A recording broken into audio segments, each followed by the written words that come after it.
We're going to talk about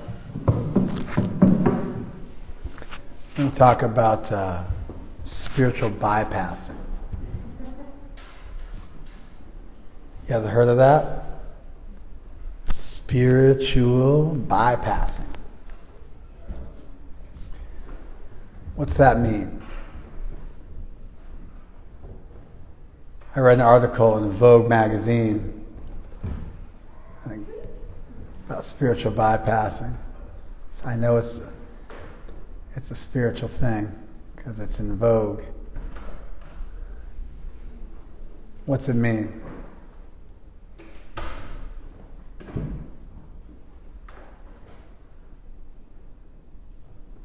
What do you got? Loud and proud. It means you skip over your trauma and you don't deal with the stuff that you need to deal with, and you just go try to focus on your spiritual practice instead. Okay. Spiritual bypassing is when you skip over your trauma and instead focus on your spiritual practice. Is that a bad thing? Huh? Yes, because your trauma will hinder your spiritual growth. What if you just skip over your trauma and immerse yourself in spirituality and it doesn't hinder your spiritual growth? I don't think it works like that. I mean, you're just defending yourself. You made no, just chill. We don't have to sound like a thing like that. Just go easy. Is it sometimes possible to just let go of something and move on? Yes. Does that ever happen? You've been through something, but you're resilient, you take it in stride, and you move on. Is it possible to do such a thing? Yes, it is. Therefore, the mere act of skipping over something that you've been through and just diving deep and immersing yourself in your spiritual practice, that by itself isn't bad. It would only be bad if an extra condition was met, which is that if you were avoiding real personal growth and you were repressing something that needed to come out, and then that thing came out in a negative, detrimental way. Do you guys follow that? But your definition on its own didn't necessitate that. Sometimes it may actually be that something happens, like, I don't know, let's say somebody cuts you off in the road, for instance. And normally that would irritate you. I don't suffer from road rage. People describe road rage. I understand road rage, but I don't suffer from it anymore. So people cut me off or do something totally lame, and I take shelter. I say, Hare Krishna, and just let it go. Then Ross chimes in from the back seat, like a backseat driver, and goes, don't just chant Hare Krishna and let it go. We have to have a therapy session about this. That guy cut you off, and you should be angry and disturbed. And I say, I'm just going to take shelter of my spiritual practice and skip over that whole necessity of a 1-hour expensive therapy session. I'm just going to let it go. And he goes, that doesn't work like that.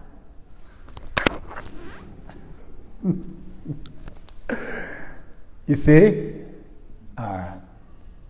So John Welwood is the guy who came up with the term spiritual bypassing. It's a neologism. It's a new word. This happens. New words enter the English language. And this one, I was 12 when it came up. So it's been around for 36 years, 37 years. John Welwood is a famous transpersonal psychologist. He lived up in the Bay Area. He just passed away maybe a year ago, 2 years ago. Wrote a bunch of books. Was very, very well known. You guys know what transpersonal psychology is?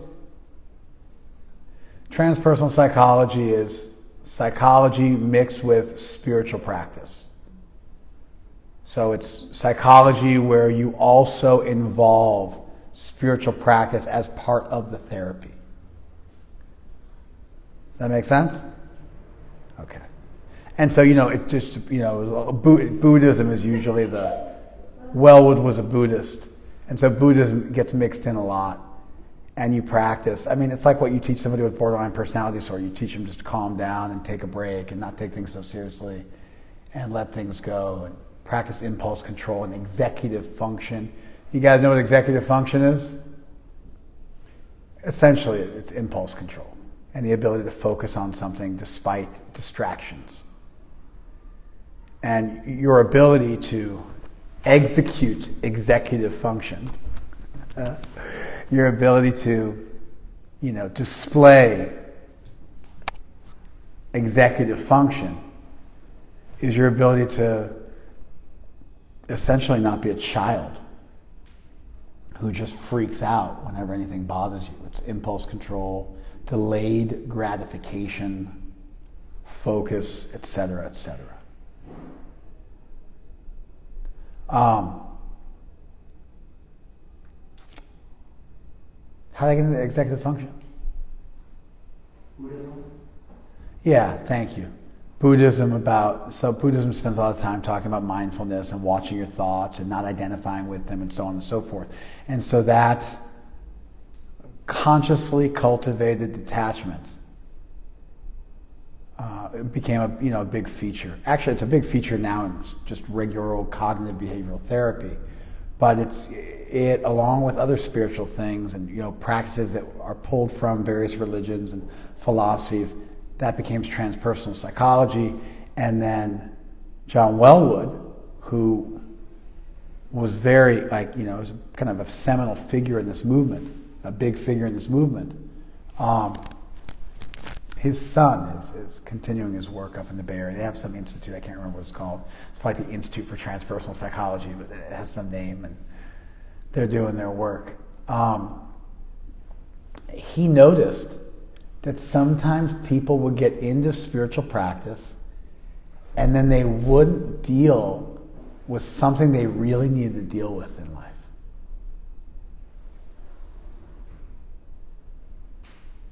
Does that make sense? So they were molested, they were raped. Trigger warning. I'm sorry, I'm supposed to say that beforehand. Somebody suffered some kind of great trauma, and it was really, disturbing them.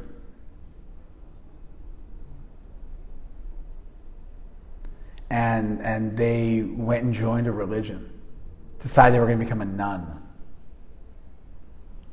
They were going to become asexual. And they really got into a philosophy that glorified and promoted celibacy.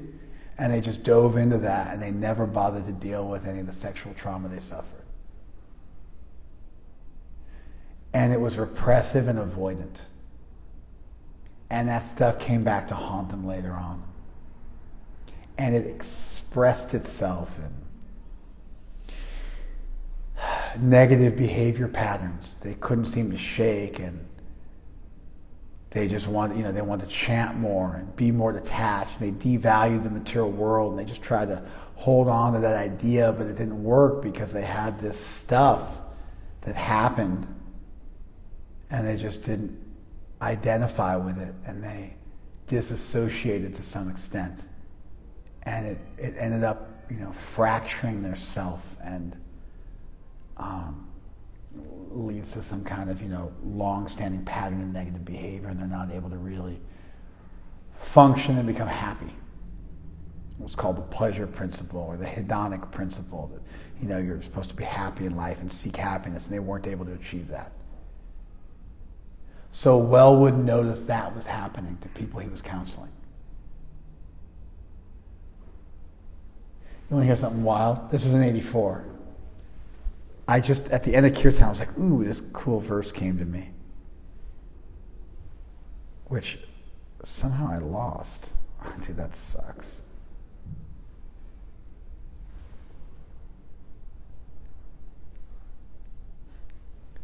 This isn't a purport. to a very, very large text called the Chaitanya Charitamrita. This was written in 1975. I think Prabhupada started with this in 1968, but anyway, it was written in 1975, and he's quoting somebody who wrote this in the 1920s. Srila Bhaktisiddhanta, that was Prabhupada's guru, mentions that if one maintains within their heart the desire to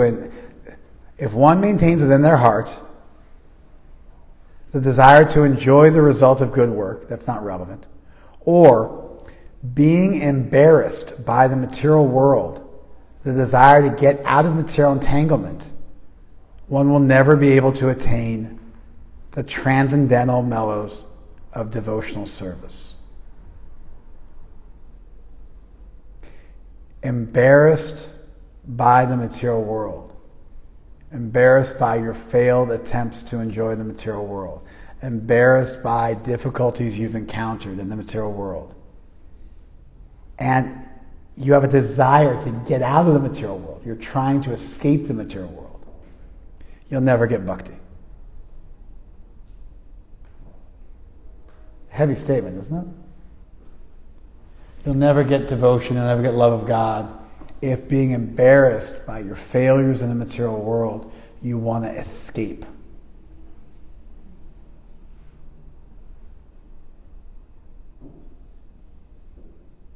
It's called Jnana Mishra Bhakti, bhakti mixed with Jnana.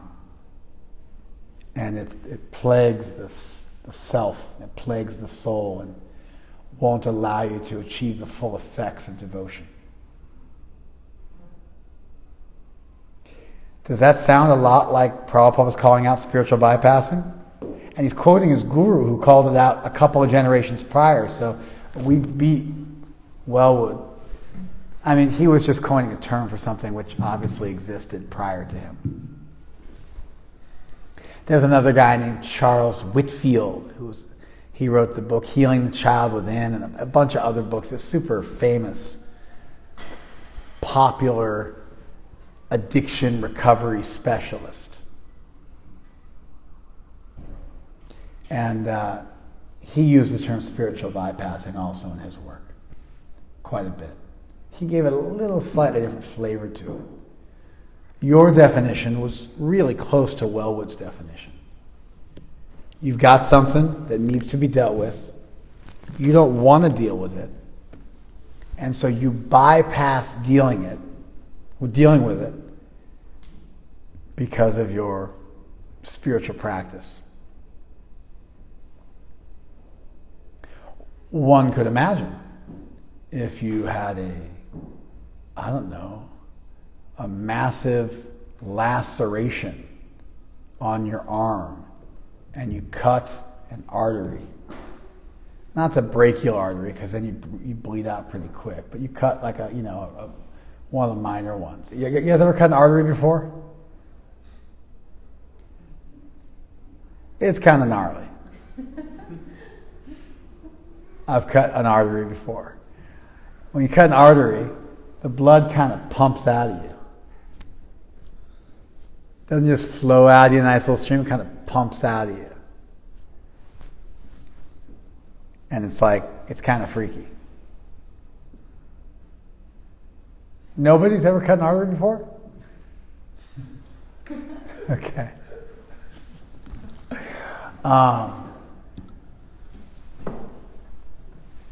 Is that Shri? No. Who is it? Okay. Haribo. So imagine you cut an artery,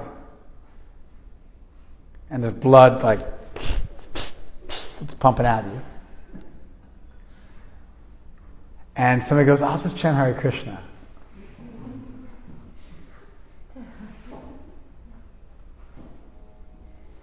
You would say, no, it doesn't work like that. Apply direct pressure and let's get to a hospital.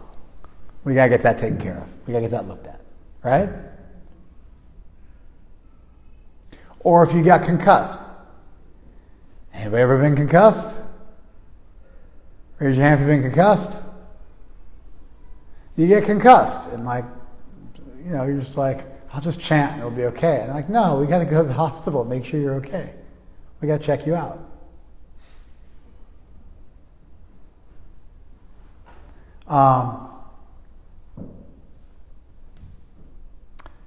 Similarly,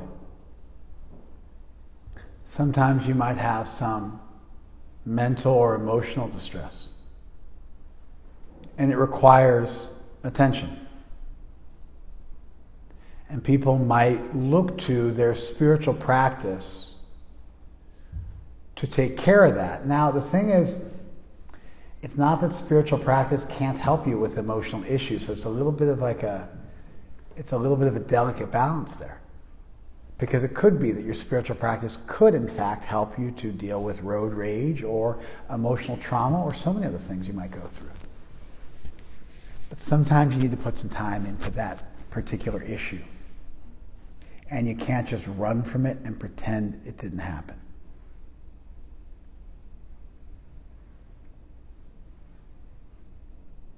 But you don't want to deal with it.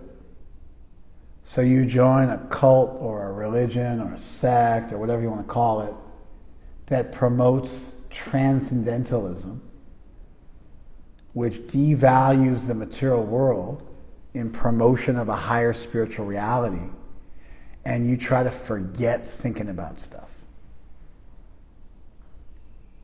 And it doesn't go away, and it comes back to haunt you, and it starts to affect your relationships in your life, and you're unable to function because you have an actual wound and you haven't dealt with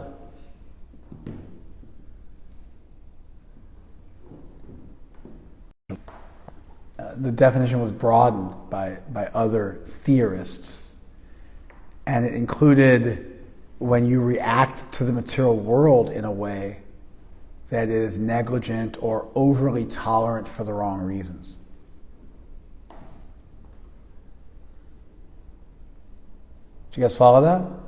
Like Jesus let himself get crucified and turned the other cheek and said, "Forgive them, Father, for they know not what they do." So Jesus would have been guilty of spiritual bypassing. 3 billion Christians are following a guy who's guilty of spiritual bypassing. Did you guys follow the complication here? Because sometimes you find people who are spiritualists and they express an incredible amount of humility and compassion and forgiveness.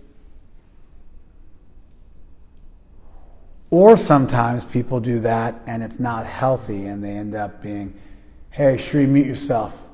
I like looking at you, but mute yourself, thank you."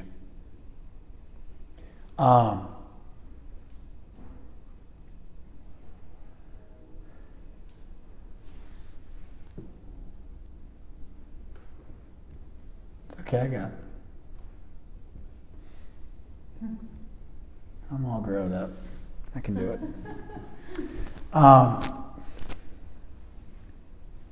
You understand the razor's edge here? There may be people who are able to express a really high level of tolerance. And then there may be people who, when they express that tolerance, it's unhealthy. And they're doing it for the wrong reason. And they're turning themselves into a punching bag or a pincushion for the wrong reasons. And then it expresses itself in other ways. Maybe they get angry at people they shouldn't get angry at. You guys following this? Wellwood describes anger, this is the same guy who came up with spiritual bypassing, as being like a wave in the ocean of consciousness. That it's disconnected from any actual feeling. And people get angry, but they don't know why. And there's always a feel, it's a transitory emotion. There's always a feeling behind the anger, beneath the anger. Sadness usually, but it could be other emotions as well. And so people get angry, but they really need to express another emotion.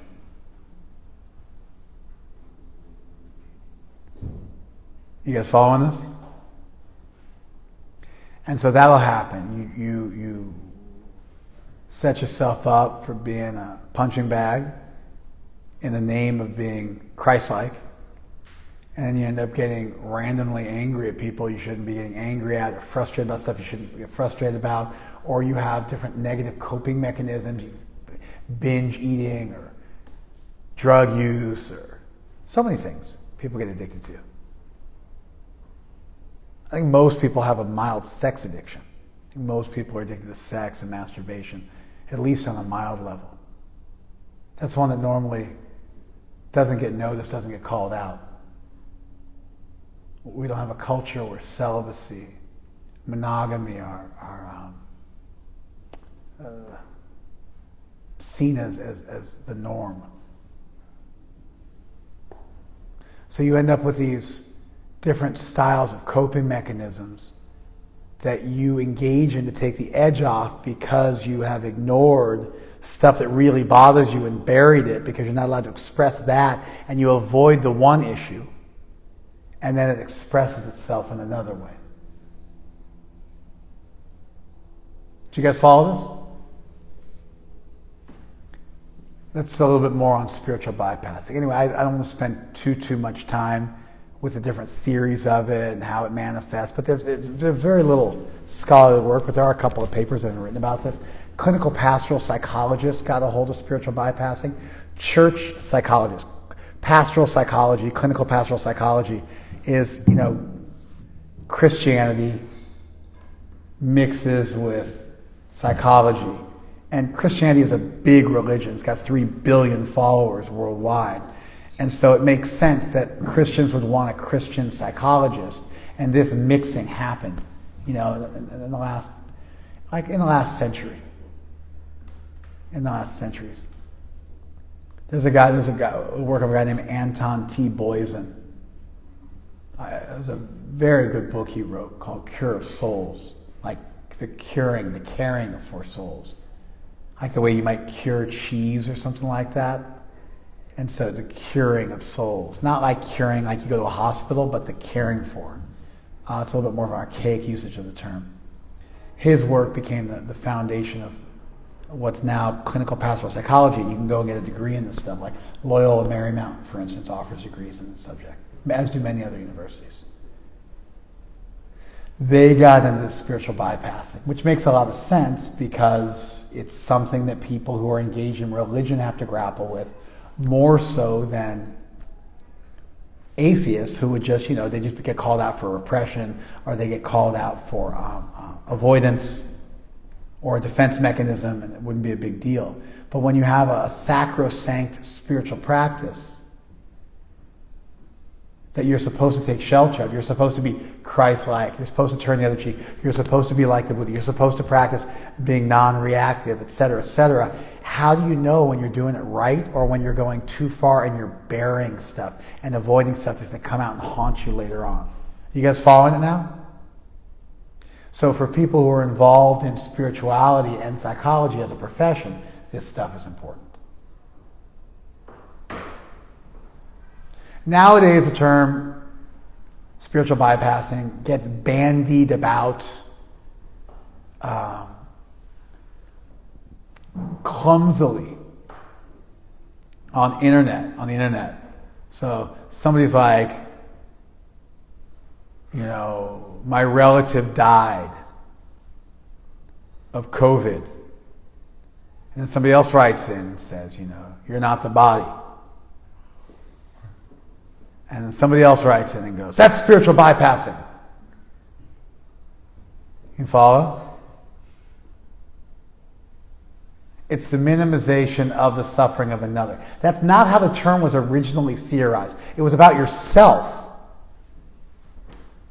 But now the term gets used it gets weaponized. Right? So somebody's like, I'm marching for BLM and I'm going to get COVID if I have. The country's getting shut down again, but I'm going to march. Right? And then somebody else writes in and says, maybe you should just attend the protest on Zoom, or they have a different take, that there's always going to be these isms for this and that, and inequality's always been and always will be there. Or protests have not been shown to make a dramatic effect on policy. There's better ways for you to be an activist if you want to be. And so, you're spiritual bypassing. I feel like that's somebody going, don't judge. Don't judge, which is ironic because the person who tells you don't judge is judging that you just judged. Therefore, they're hypocritical. They've just defeated their own point of view, and they've shown that they're at least as guilty as you are, and maybe more so. Rather than people saying don't judge, what they should do is they should take the trouble to think through what they don't like about the discernment that you're displaying, and why they feel that your discernment is discriminatory or inappropriate for whatever reason. And they should take the trouble to flesh out their position and say, I feel that you are unfairly judging this person for reasons A, B, and C. Then you can actually have a conversation. But everybody judges somebody for something at some time. And so when you're telling somebody don't judge, what you're really saying is, I don't agree with the line that you've drawn for making a judgment call on this.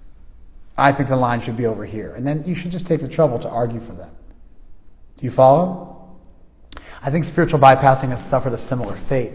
Instead of people engaging and saying why they think something isn't appropriate, they just throw about the word spiritual bypassing, and then everybody has to freak out. Does this make sense?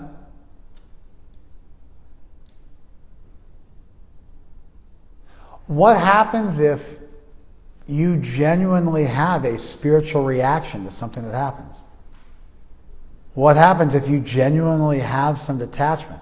What happens if you want to cultivate that detachment because it helps you to navigate the world better?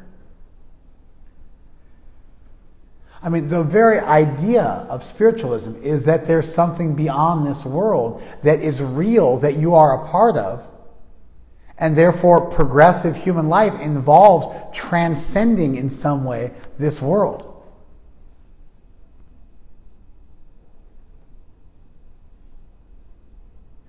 If spirituality is in fact real, and it adds real value, that value would be demonstrated potentially with increased forgiveness, increased compassion, increased tolerance, etc., etc., etc. There's a book called The Giving Tree. You guys familiar with it? Seth Silverstein, the Jewish guy on the planet. Seth Silverstein. I read the book growing up. It's a classic. You guys all know the book? Raise your hand if you know the book. Yeah, I mean, if you were raised in the U.S., you had to read the book, unless you were raised in some kind of backwards Indian kind of family. Then you might not have read the book because your parents only bought you Amar Chitrakeeta or something like that. Public school. Huh? Public school. Did you read it in public school? He didn't read it. He didn't read it. I read it. You did read it? All right.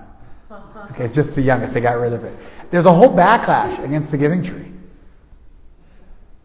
There's a whole anti-Giving Tree movement. The basic premise of the book is there's a tree, the boy plays in the branches of the tree, and then you're looking for a bathroom? You go out through this door, you make a right. Is it on the right or left side? Huh?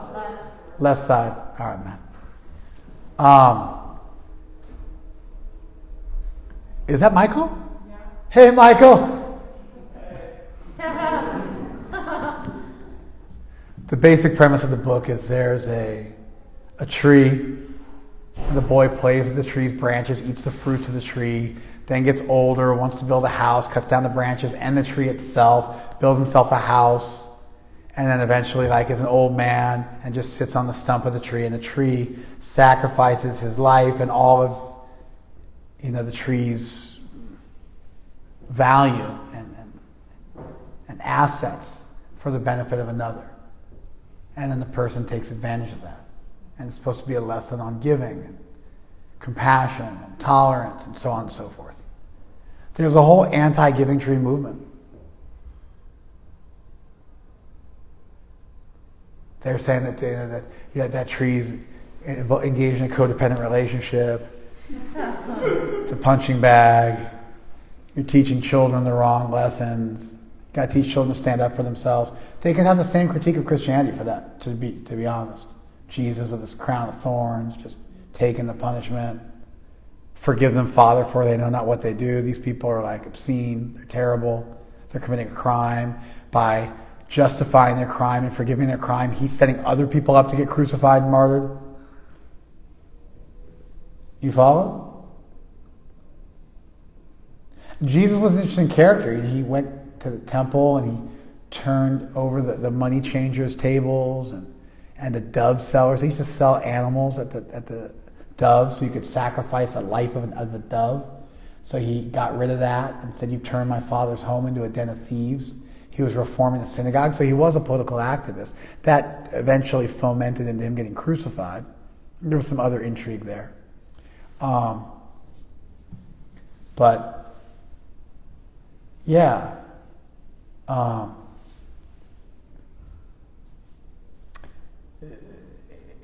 one hand, he was quite the activist, and he was a rebel. And on the other hand, he was extremely tolerant. And so you got to navigate that stuff.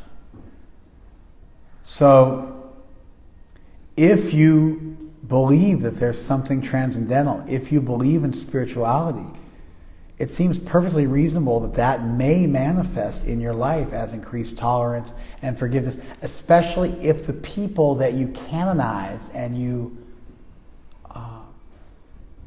appreciate and you mold yourself in their image, that they themselves, like the Buddha or like Jesus, or Gandhi for that matter, expressed extreme tolerance.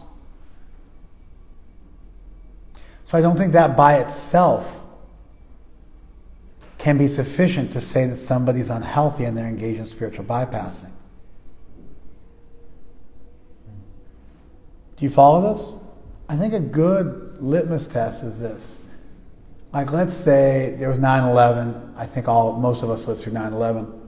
So 9/11 was so bad, the building was burning down, and people were obviously burning to death. How do we know they were burning to death and it was torturous? Because they were jumping out of the building. So who's going to jump out of the 75th story building unless they're burning to death and they have to get out of the building, right? Okay. Then you might say, hey, it was their karma. That could be your reaction. Hey, it was their karma.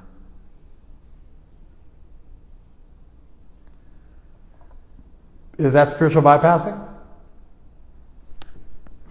Maybe. Here's a good test. If you were in the building and you had to jump out of the 75th story because you were burning to death, would you be thinking, hey, this is my karma?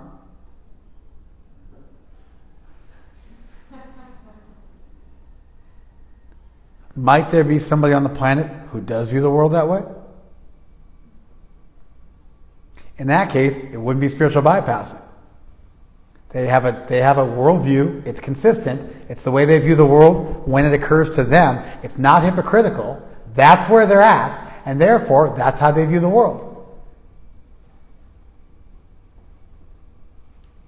So I think subjecting this to the golden rule, the categorical imperative, how would you want to be treated, is a great way to test and figure out whether you're bypassing somebody else's genuine grief. Do you guys follow this? Also, in terms of yourself, because that was the way the term was originally defined, if you are able to express tolerance and forgiveness and compassion, and you're able to take shelter of your spiritual practice, and you're happy and satisfied and peaceful, and that works, it's functional for you, it's a real thing for you, and you don't end up covertly expressing that in some other detrimental way through some kind of coping mechanism, If you're actually able to be peaceful, that's not spiritual bypassing.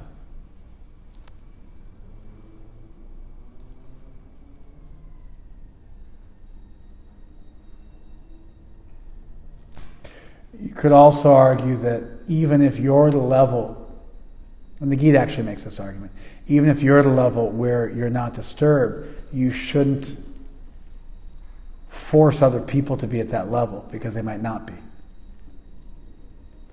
You might have lost loved ones and become peaceful with it and been able to take that hit. I know lots of devotees, they spend years and years of their life being transcendental and cultivating, aloofness from their family, but then their parents die and they're just broken up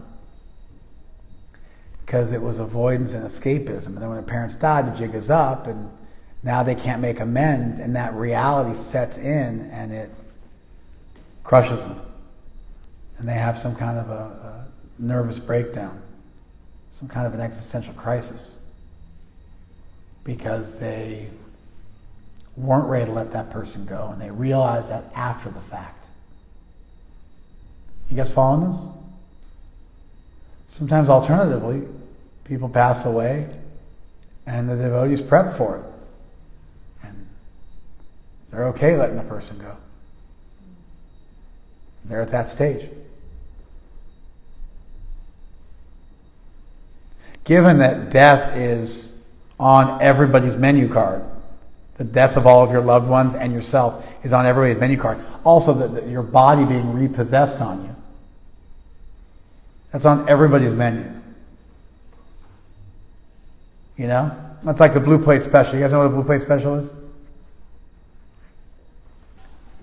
Blue Plate Special is something that was in the 30s. They think it's because they were making plates out of Bakelite, and they made a bunch of blue plates, and they sold them off real cheap. And so diners bought them. But a Blue Plate Special, traditional Blue Plate Special, would be like in the 30s during the Great Depression.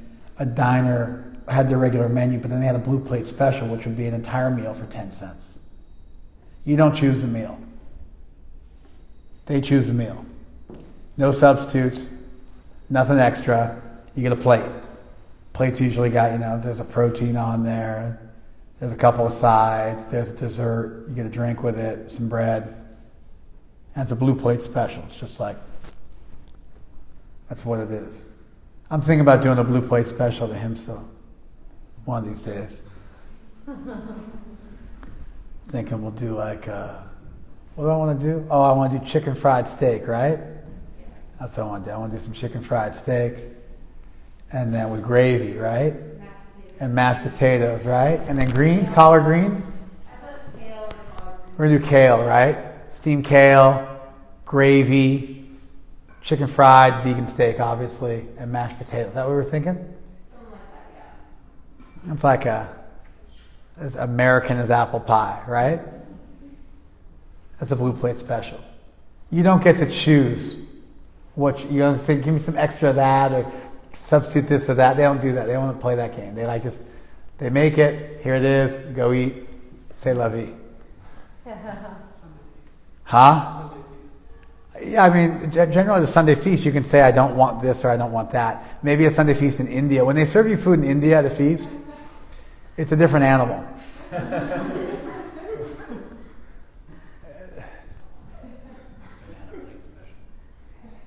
Banana leaf plate special. Oftentimes in India, we serve people off of leaf plates, which are great. They're compostable. It's epic. It's the coolest thing ever. But just as a tangent, Indian people in general are way more efficient than American people, just as a general rule. Like if you go on Instagram, I don't know what you would Google in the reels, but you Google like Indian street food, you'll see guys just putting like the best pizza like dough stretcher to shame. I mean, it's unbelievable how fast Indian people work and how like quick they can make stuff on the street, on the fly. Anyway, when the Indian devotees are serving at a feast, they'll have like 4,000 people to serve, and they'll do it in like 20 minutes.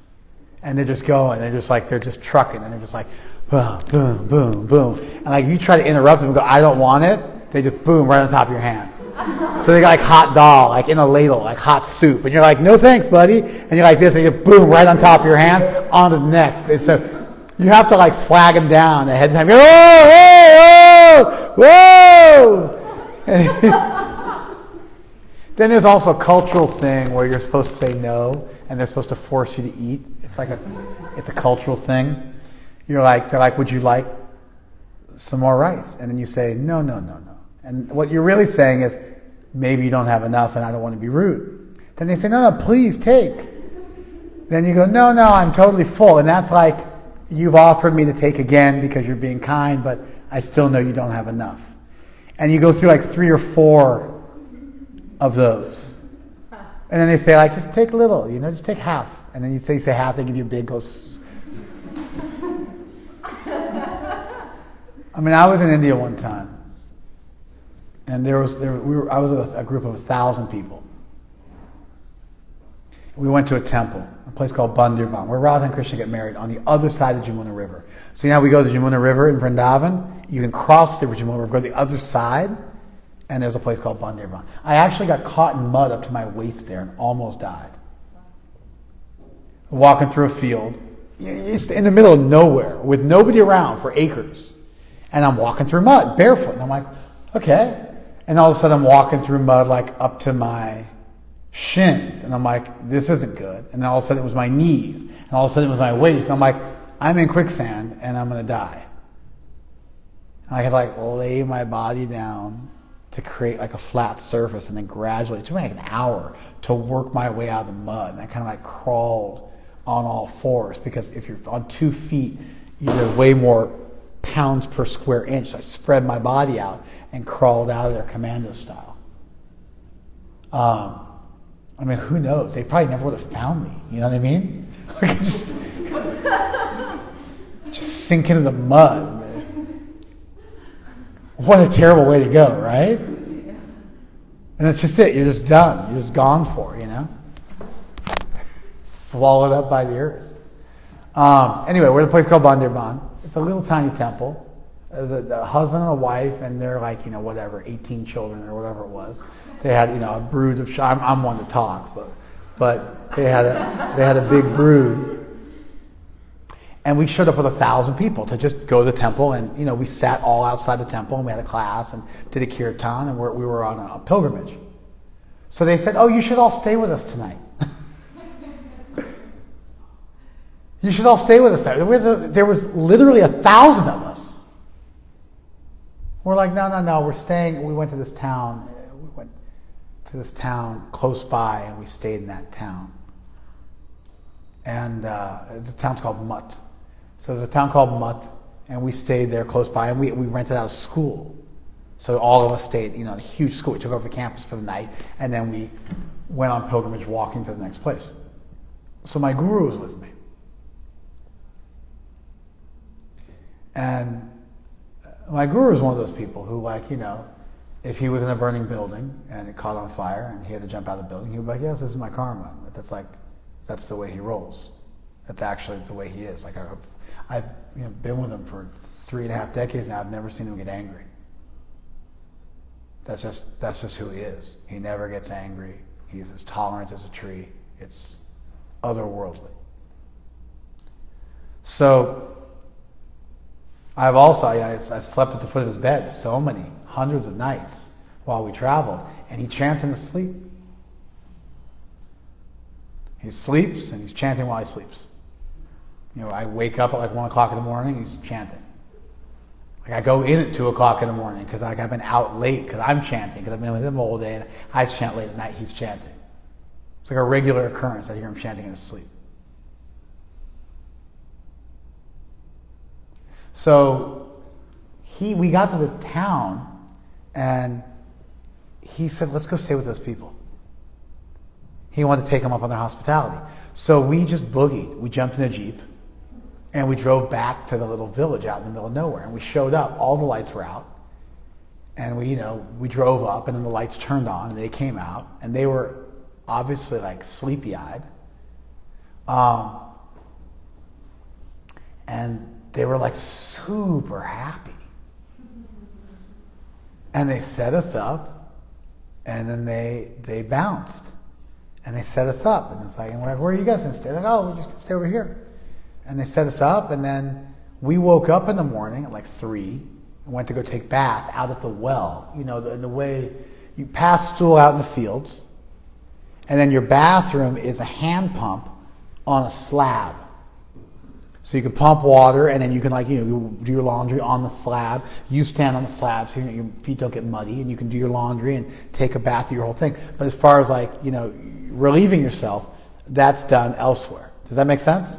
So we woke up in the morning to go take a bath, and they were all sleeping on the outdoor, and it was cold. It's during Kartik, it's cold in India. And so the cool thing about it being cold outside is if you bathe in a well and it's cold outside, the well is actually warm. So you kind of feel like you're taking a lukewarm bath. You know what I'm talking about, right? There is one exception to this. The one exception is if you're in a place like Badrinath, because they don't have wells there. It's all Ganga Jal that you pump up from the Ganga itself. And so then that water is liquid ice. One time I took her, the worst thing in the world is sometimes they have small buckets. If you give me a 5-gallon bucket, I can take a bath, I can wash my underwear, I can wash my towel, I can brush my teeth and floss, scrape my feet, scrub my feet, and take a full bath with soap, and the whole works in a 5-gallon bucket.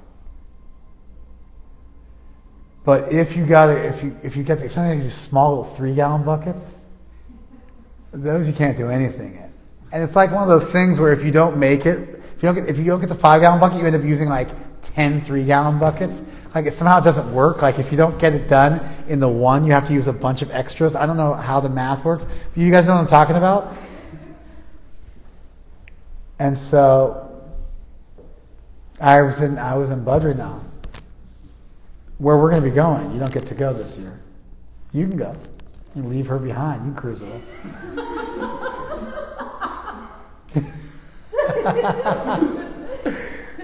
And then he's pregnant, so she doesn't get to go with us. And she'll be in her 3rd trimester, right? So no bueno. Sorry. I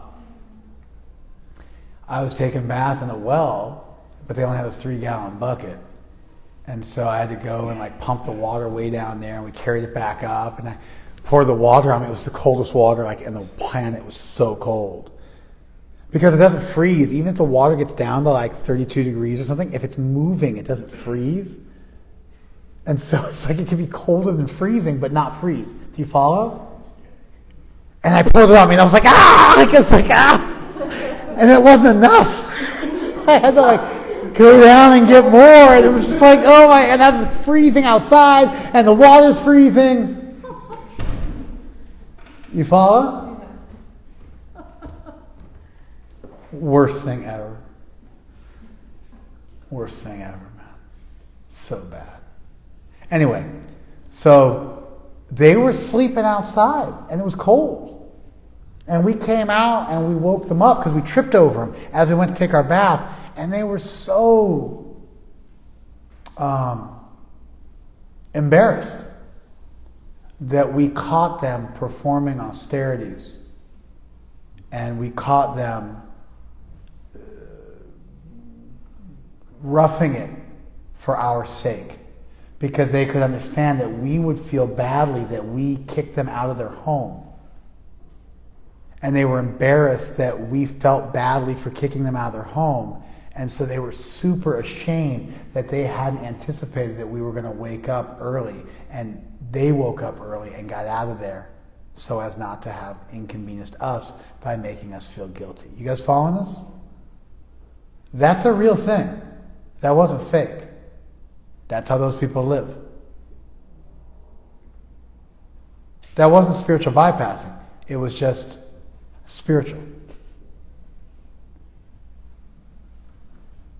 Does this make sense? I missed what you were talking about. I know, because I'm in your brain, young man. I need some water. You need to focus. That's what you need to do. This making sense? It's going to be different for everybody. One person's spiritual bypassing is just another person's spiritual. For those people, it was actually cultural and spiritual. It was both. They were saintly people, and they also had a culture which taught them this, and so it was very natural for them. It was as natural as breathing.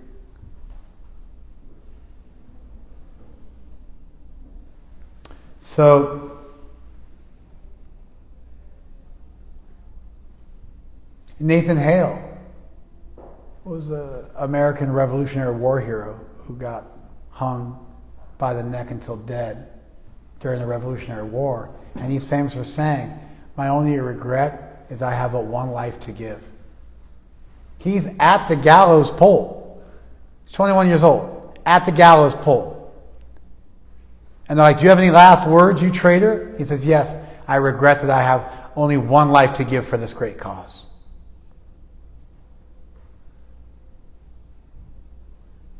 That's just where it was at. That was real for him.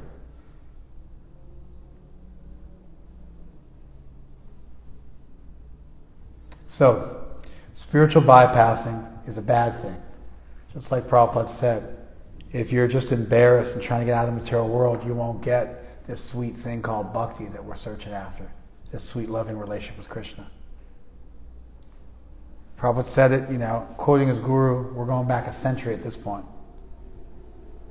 Certainly it's there in other places too. That's just the one I thought of. The term got coined as a neologism in 1984. At that time, it was when you faked it and you did the spiritual thing to avoid dealing with icky, uncomfortable things you needed to work on in your life to be whole. Maybe you do need to talk about your childhood. Maybe you need to revisit some past traumas and work them out. Maybe your spiritual practice emboldens you and gives you courage to do that, and that's the spiritual journey. You chant and talk about what you went through.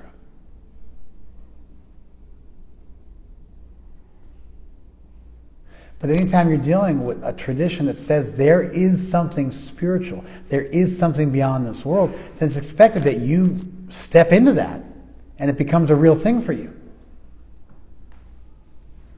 At which point you become less attached to this world, and sometimes you can just let stuff go. It's not avoidance, it's not repressive, it's transcendent.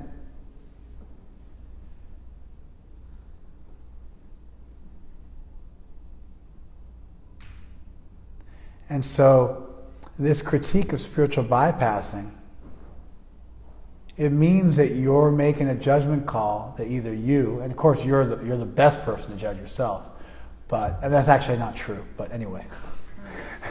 Nobody can fault you for judging yourself. But if you're going to judge somebody else, you should make damn sure you got all the facts. It may be avoidance, it may be repressive, it may also just be transcendence. It may actually be where they're at. A good litmus test for ourselves is, what would I do if the situation was about me? How would I handle it? How would I feel about it? Another thing to do is to look at if that thing that you had to be tolerant of or let go of, if it gets manifested in some other way, comes out in some other way in your life, some other degenerative behavior or vice, then you would have been better off just owning it instead of bearing it and having it come out and bubble up and percolate in some other way. You following me?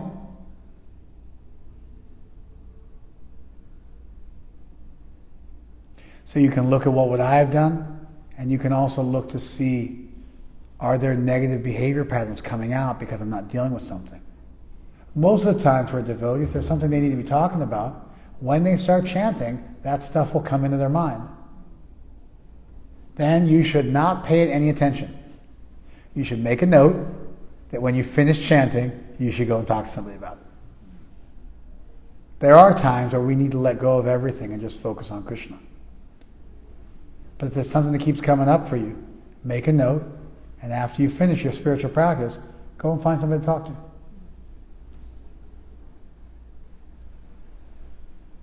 You guys following this?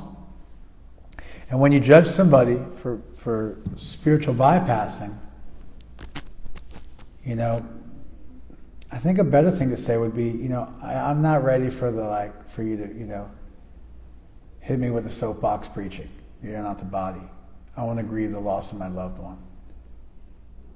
And that statement, you're not the body, isn't sitting right with me now.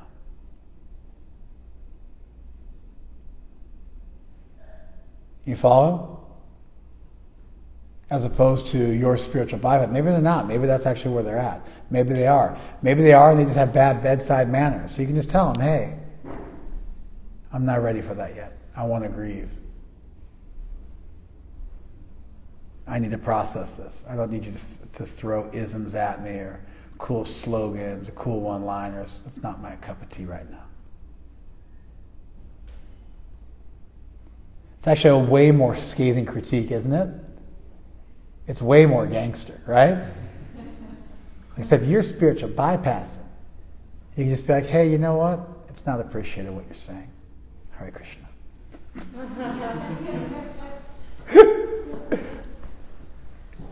Hey, Hare Krishna, I wasn't actually looking for advice from you. I don't have that kind of feeling for you.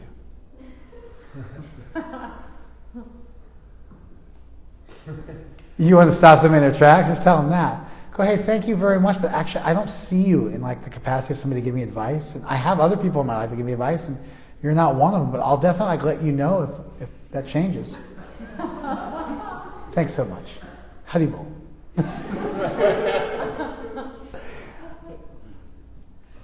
Anyway, were you listening on the way over? You got any thoughts? I agree with everything you said. I appreciate everything you said as well. I hear this a lot at work in general, but I haven't heard anyone use the actual phrase spiritual bypass at work. Well, it's not an actual term. It doesn't show up in the DSM or the literature. It was coined by this one guy and then picked up by Charles Whitfield and a few other people. And there's been very little academic research done into it because it's such a nebulous field. It's such an undefined field. And so there's one paper that was written in 2018 by some clinical pastoral psychologists that tried to interview people and come up with a good working definition. But even then they had half a dozen different definitions of what it was. And here's another one for you. I mean, if you want to really get into it. It might be at some point in your spiritual life, it's good to immerse yourself in a practice and forget about what ails you. And develop some spiritual framework, and then you go back and you deal with life later on. That might actually be useful. Get some wins, develop some tools, focus on that. And then you'll go back and revisit life later on when you've developed some skills that will help you deal with it. So there might be a bypassing that goes on, even where you are actually bypassing and bearing something and not dealing with it and escaping it, so that you can develop, sometimes they'll give you, you'll need a bunch of different treatments, a bunch of different surgeries. But they'll pick, they'll give you chemo. They won't do radiation. They'll just give you chemo. Or they'll do a surgery, but they won't do the chemo because you can't cope with all of it. And so they need to build up some strength so you can be ready for the next one or this or that. So that could actually be a purposeful thing that you do. I'm not equipped to deal with A, B, or C. I'm going to focus on my spiritual life and ignore this for a while because I need to develop some strength and I need to develop some realization so I can eventually go back and deal with these issues in a comprehensive way. That can be totally healthy. Even avoidance isn't a bad thing. Even repression isn't a bad thing. I mean, anybody who's ever practiced celibacy, there's some good old-fashioned repression going on. It's not just all rainbows and unicorns. You got to just decide you're going to be celibate and then be celibate. It's work. I mean, just going to the gym. You have to repress your desire to sit on the couch and eat potato chips and get loaded, It's there's all sorts of stuff where we have to, repress our lower nature to express our higher nature. That's not so a bad thing. It's when you bite off more than you can chew. And you see that happen with people sometimes.